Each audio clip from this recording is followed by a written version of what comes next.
Biswa Sarma actually এইটো corona বেজি যে এইটো কৰোণা বেজিৰ এফেক্ট যেন লাগিলে মোৰ। আৰু আমি সৰুতে স্কুলত পঢ়ি থাকোঁতে শুনিছিলোঁ যে এটা ফকৰা যোজনা আছিলে, অহংকাৰে পতনৰ মূল।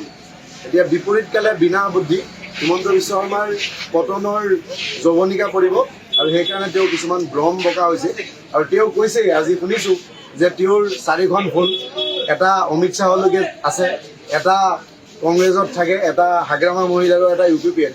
তেওঁ গম নাপায় তেওঁ যিটো আজি ভাষণ দিছে সেই ভাষণটো কোনোবাই হিন্দীত কনভাৰ্ট কৰি সৰ্বানন্দ পন্থী যদি অমিত শ্বাহলৈ পঠাই যায় তেওঁৰ চাকৰিটো ৰাতিৰ ভিতৰতে যাব।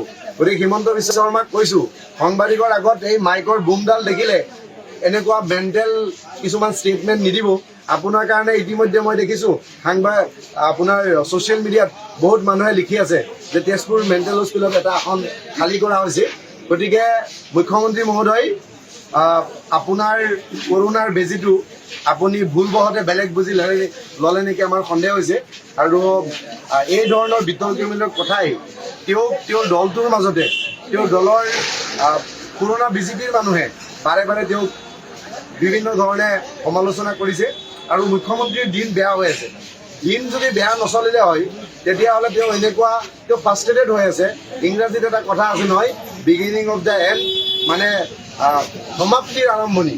এই হিমন্ত বিশ্ব শৰ্মাৰ তেওঁৰ কাৰ্যকালৰ সমাপ্তিৰ আৰম্ভণি। আৰু গৌৰৱ গগৈ ডাঙৰীয়াক দেখি তেওঁ কম্পমান হৈ গৈছে। কংগ্ৰেছৰ উত্থানটোক দেখি উজনি অসম, নামনি অসম, মধ্য অসম সকলোতে চাৰিওফালে কংগ্ৰেছৰ এটা ঢৌ আহিছে আৰু সেই কথাটোত হিমন্ত বিশ্ব শৰ্মাই কম্পমান হৈছে।